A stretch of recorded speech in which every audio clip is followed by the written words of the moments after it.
sad poem.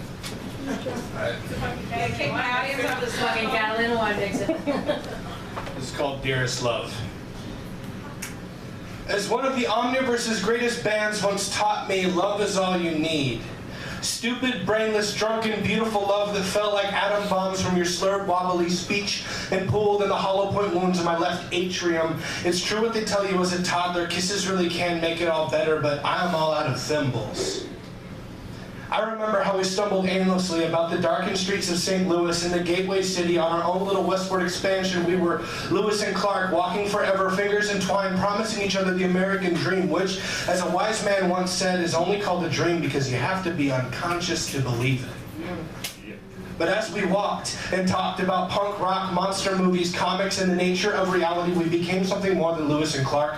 We were more like Lois and Clark. So I picked you up and we flew through the clouds until I noticed you knocking on the door to my fortress of solitude. So I asked how you, a priest's daughter from the swamp, were capable of such voodoo.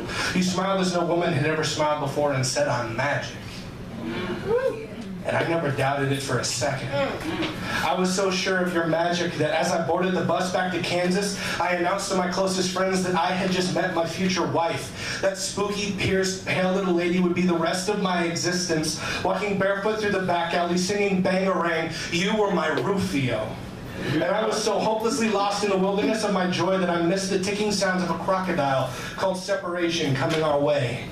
And when I saw what had become of us, I panicked and climbed to the roof and screamed at the sky that I do believe in fairies. I do! But it was too late. All of our hopes and dreams, our glorious future, exploring the fabric of time and space from the inside of a police call box, our westward expansion was replaced by green pixels on a blackened screen. We would never see the glorious shores of California because our future has died of dysentery. And not even your magic could save us. Just like Houdini once said, my heart is like a safe, designed to keep people out, not to keep them in, and just like magic, one day you were gone. And there are days when, if I listen hard enough, I can still hear my heart beat through the bruises saying, ta-da. And I understand that you moved on, as only you can. After all, you're magic. I'm not.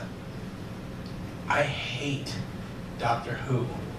And I never asked to be a Time Lord, but I'm the last one, all alone in my police box, knowing that another beautiful woman may very well come along next season, but knowing sadly that whoever she is, she's not you. All I know is that after all of this, after you've been gone long enough for me to face the day, but not the mirror, I recall that I made you a promise that will allow me to keep just a small piece of your magic. I promised you that I would never grow up. But when I made that promise, I was wrong in the assumption that remaining a child would somehow bring you back to me. And I was wrong in the belief that I could keep all my promises because, like a good Corinthian, when I was a child, I spoke like a child. I thought like a child. I reasoned like a child. But when I became a man and I gave up my childish ways, there you were. Like the most beautiful verse to a song I thought I'd forgotten. Like a breath of fresh air to a drowning man. Like the swelling chord resolution at the end of a symphony. Like the brightest light shining in a city made of glow sticks and solar flares while a dubstep remix of the Song of Solomon is craned through a woofer the size of the wormhole your TARDIS rode in on the day you casually strolled back into my shipwrecked life and started fixing things that only you could fix. There you were. And it was really you. You came back for me. And you told me you missed me. And I promise I've tried. For hours some days, to find a name for this. How my heart does a backflip against the inside of my ribcage whenever a text is from you. How your laugh puts matchsticks in my chest. How I have to keep wiping the stupid grin off my face every time I think of you, which is damn near every waking moment now. I don't have a name for that. I just know that I like it. A lot. I like you. A lot.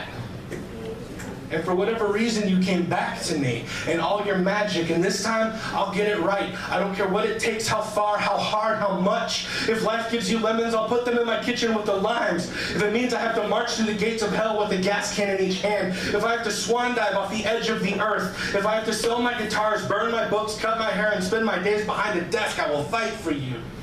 And I know you never asked that of me, but if I'm doing this right, you'll never have to. What? I'm just a lousy poet who has run out of angst and who still has a lot of words to say and no one to listen to them except for you.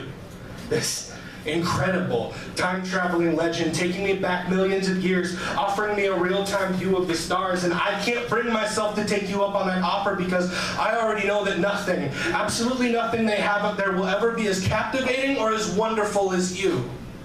There's a reason why this is one of my longer poems. It's because our story is the greatest love story since the Bible. And 66 books written over thousands and thousands of lifetimes still wouldn't do it justice. But I can promise you one thing, dearest love, one day, when we are old and senile with a million cats in a home somewhere watching The Feud,